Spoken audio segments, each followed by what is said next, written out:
मी आपल्या मिलनाचे जे स्वप्न पाहिले होते त्याही पेक्षा कितीतरी सुंदर ते सत्यात उतरले आहे। तुमच्या सोबतचे हे क्षण मला आयुष्यभर पुरतील।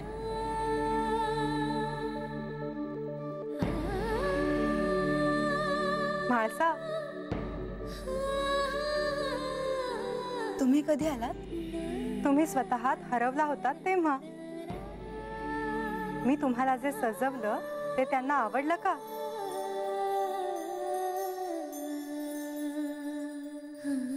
तुमच्या चेहऱ्यावर हा आनंद असाच राहावा अशी माझी इच्छा आहे।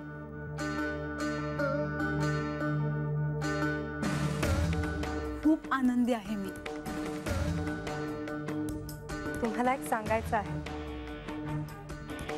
विवाह पार पडला, इथल्या माणसांशी तुमची ओळख झाली, तुम्हाला सिंहासनावर तुमची मानाची जागा देखील मिळाली। आता तुमचा संसार खऱ्या अर्थाने सुरू झाला। हो, पण या विवाहासाठी तुम्ही आणि प्रधानजींनी जे काही केलं आहे ते नाही विसरणार मी। म्हाळसा, आता मी परत जाणार आहे। पण का? आपल्याशिवाय आम्ही सगळे इथे कसे राहू? इतक्या कमी वेळात तुम्ही मला आणि सगळ्यांना आपलंसं केलं। नाही, मी तुम्हाला जाऊ देणार नाही। हवं तर मी प्रधानजींशी बोलते। त्यांना इतक्या वेळा सांगून देखील ते माझ्याबरोबर येण्याचा विषय टाळत आहेत, म्हणून मी एकटीनेच परत जाण्याचा निर्णय घेतला आहे।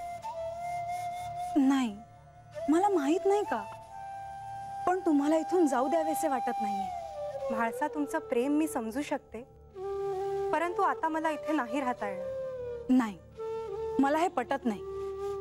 तुम्ही माझ्या बरोबर यांच्याकडे चला। म्हाळसा, अगं मला जाणं भाग आहे। नाही, तुम्ही चला।